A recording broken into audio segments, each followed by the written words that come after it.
Yes, yo nonje guha ikaze kuri YouTube channel.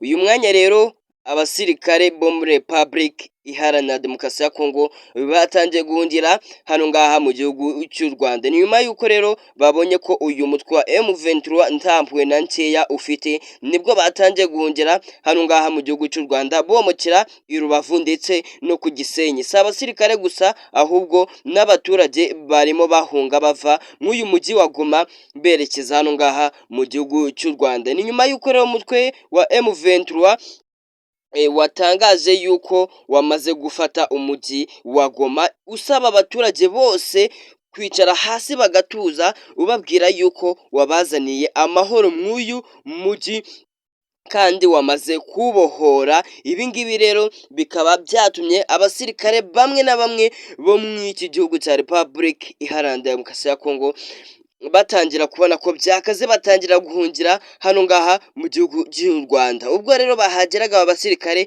babanje bamburwa buri kimwe cyose bafite, bamburwa intwaro bari bafite, hanyuma berekwa aho bazaba batuye. Rwose nta kwirukana impunzi yuko bari gufatwa nk'impunzi kubera yuko aho bavuye hari intambara.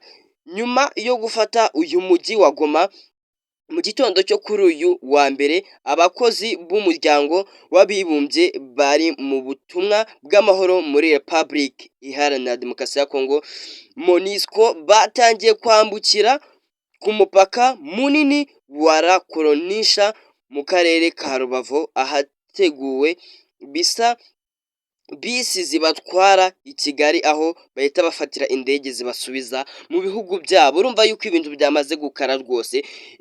Ingabo za Republic Iharanira Demokarasi ya Kongo FARDC nazo zahise zitangira guhungira i Rubavu zinyuze ku mupaka munini Grande Barriere, ndetse abasirikare ba FARDC bashyikirije inzego z'umutekano z'u Rwanda, aho barimo kubanza gusakwa no gutanga intwaro bitwaje kugira ngo hatagira uwo biza gutezaho ikibazo. Bari guhita bamburwa izo ntwaro mu rukerera rwo kuri uyu wa 27 Mutarama 2025, nibwo umuvugizi w'uyu mutwe mu rwego rwa politike Lawrence Kanyuka yemeje ifatwa ry'uyu umujyi wa Goma. Yagize ati turasaba abatuye i Goma gutuza, kubohereza uyu mujyi rwose twamaze kuwufata, tubasaba gutuza kubera yuko nta kibazo na gitoya gihari, umujyi twamaze kuwufata,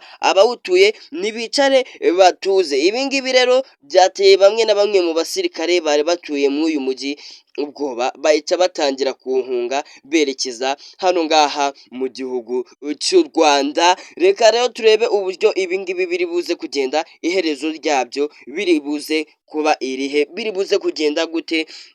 Abasirikare bo mw'uyu mujyi wa Republic Iharanira Demokarasi ya Kongo batuye Goma batangiye kuhava rwose, bahunga ku bwinshi berekeza hano ngaha mu gihugu cy'u Rwanda. Reka nkubwire ukomeze ugira ibihe byiza, uracyari kuri Rwanda ni Future. Kora subscribe kugira ujye ubasha kubona ibiganiro byinshi tubagezaho, amakuru agiye atandukanye kandi ku gihe, hanyuma ukomeze umenye aho isi irimo igana. Ngira uri kubyumva yuko muri Republic Iharanira Demokarasi ya Kongo ibintu byakomeje guhindura isura. Ese koko wowe ibi ngibi uri kubona biri buze kugenda gute? Iby'uyu mutwe wa M23 ukomeje guhutaza rwose abatari bateya mw'iki gihugu cya Republic Iharanira Demokarasi ya Kongo. Reka tubihanga amaso rero, wowe icyo usabwa ni ugukora subscribe. Amakuru agiye atandukanye uraza kugenda uyamenyera ku gihe, uko iminota igenda yicuma ni nako uzajya ugenda umenya ibigiye bigezweho hirya no hino